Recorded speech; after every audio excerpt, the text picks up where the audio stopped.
Picture this, you grab your phone to check Gmail, and nothing. Blank screen. You try Google Maps to find that new coffee shop, nada. YouTube for your morning workout video? Gone. Google search? Poof, vanished. Welcome to a world where Google's gone forever. Yeah, forever. No search, no email, no maps, no videos. Just gone. Can you even imagine? Your whole day's thrown off, right? That's what we're diving into today, a wild, mind-bending ride to figure out what happens if Google disappears. Stick with me, because this is gonna hit home. Day 1. Google's gone. It's 8 a.m., and you're probably doing what you always do, Googling best breakfast burrito near me, or checking Gmail for that work email you're dreading. But today, every Google service is offline. You refresh, you restart, you even bang your phone against the table like that's gonna help. Nothing. You're not alone. The whole world's freaking out. Your coworkers texting you, "Yo, is Google down for you too?" Your group chat's blowing up with memes. And your boss? They're losing it because the company's Google Ads campaign just tanked. Think about it, Google's not just a search engine. It's your email, your maps, your calendar, your YouTube binge at 2 a.m. It handles 8 billion searches a day. That's 90% of the internet searches. Without it, you're stuck. You try to look up, what happened to Google? But, oh wait, you can't Google it. So you turn to Bing. Yeah, Bing. And guess what? Bing servers crash because everyone and their grandma is trying the same thing. You're scrolling X, seeing posts like, "Google's dead, I'm moving to the woods." Relatable, right? You're already wondering how you're gonna survive without Google Maps telling you to make a U-turn in 500 feet. You never realized how dependent you were. You thought you were tech savvy. Turns out, you were just Google savvy.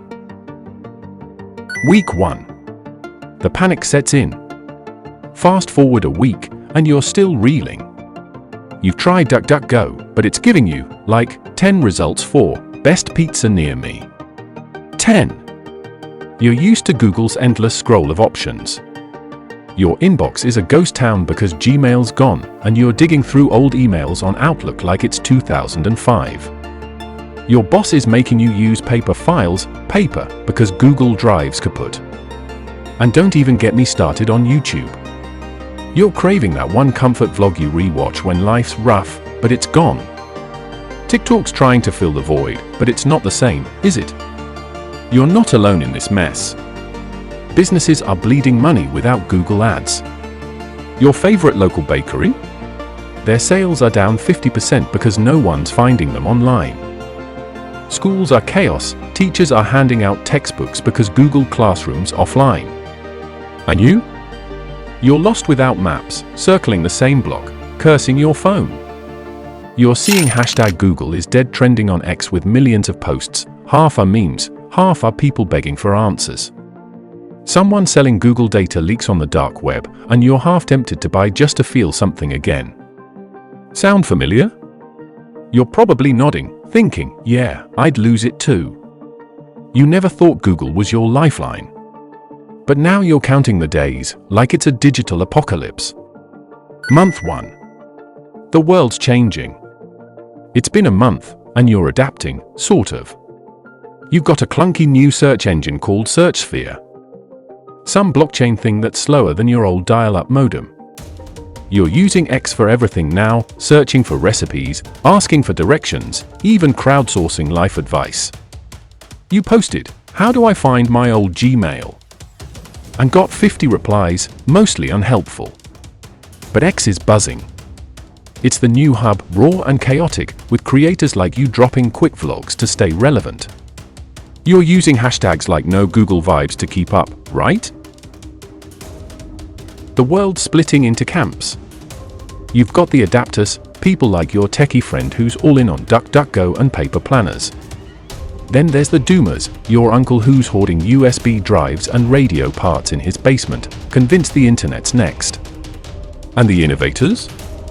They're building new platforms. Young startups creating search engines, video platforms, and maps, trying to claim the crown.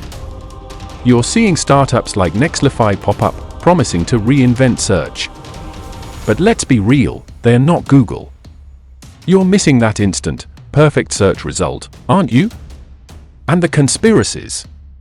X is wild with theories, aliens, government plots, even whispers that XAI's Grok took Google down to rule AI. Spoiler, it's just rumors. Grok's cool, but it's not out here blowing up servers. 6 months later. A Google-free you. 6 months in, and you're living in a new world. Search is slower, messier, but kinda. Free? DuckDuckGo's your go-to now, and you're digging its privacy vibe. You've ditched Gmail for a secure, open-source email app your friend swore by. It's private and safe, but clunky. Half your old contacts are unreachable. You had 30 gigabytes of emails on Gmail, gone. You've become a human version of the Library of Alexandria. Every time you remember a piece of knowledge from Google, it feels like treasure. Navigation? You're either asking Siri or riding in a self-driving car that doesn't need maps. It's wild how fast you've adapted, but you're still nostalgic for Google's clean, instant results. The internet's fragmented. No one company runs the show anymore. In Asia, Baidu's king. In Russia, Yandex is thriving. In your town, startups are fighting to be the next big thing. You're seeing more local businesses on X, advertising through posts and hashtags. Your favorite coffee shop's back in business, thanks to word of mouth and X ads. And you, the creator? You're hustling on X, posting daily, building a community without Google's algorithm spoon-feeding you views. It's harder, but it's real. You're teaching your followers how to thrive without Google, maybe even using hashtag #NoGoogleHustle to share tips. But here's the big question, are you better off? Google was a giant, controlling so much of your data, your searches, your life. Now, you're forced to think differently, use libraries, talk to people, figure things out. It's messy, but it's kinda liberating. You're wondering if this is the internet's big reset, aren't you? A chance to build something new, something less monopolized. Your turn. So, here we are. No Google, forever. You've survived the panic, adapted to the chaos, and maybe even found a new groove. You start asking the big questions. Was Google too powerful? Were we too dependent? Is this digital reset actually good? Without Google, you've had to rethink how you consume information. You've talked to more people, explored more perspectives, reclaimed a little control. It's messier, yes.